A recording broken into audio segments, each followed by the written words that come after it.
नमस्कार सबैजनालाई। एउटा सानो नेपाली गीतको धुनमा मिठो आवाज नेपाली धुनमा मैले सानो आफ्नो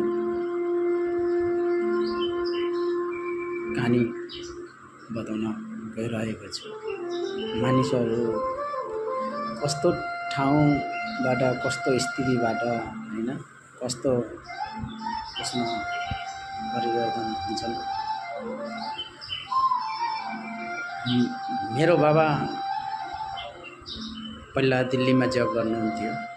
सानो जब, हामी सानो थियौँ र कहीँ साल मेरो बाबाले जब गर्नुहुन्थ्यो, दिल्लीमा जब गर्नुहुन्थ्यो इन्डियामा।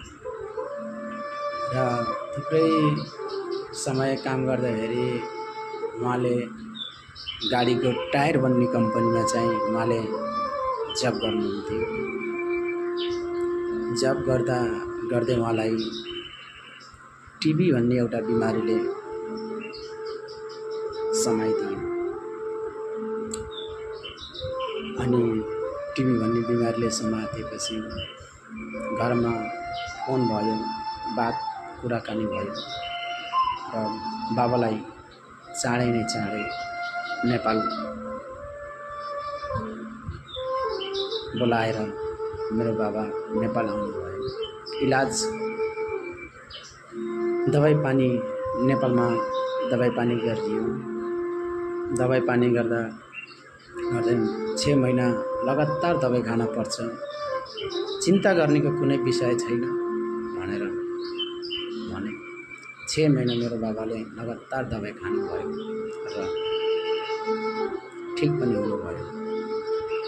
दबाई खाँदै गरेको गरिबको जिन्दगी म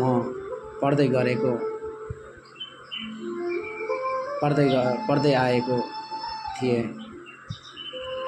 अहिलेभन्दा कहीँ हाम्रो समस्या पहिला ज्यादा थियो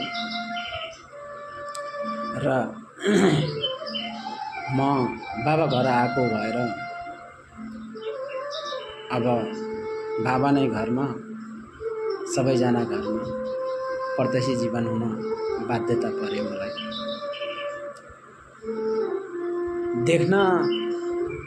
देख्न सकिनँ यो आँखाले मेरो बाबा बिमारी भएको। पढाइ छोडेर म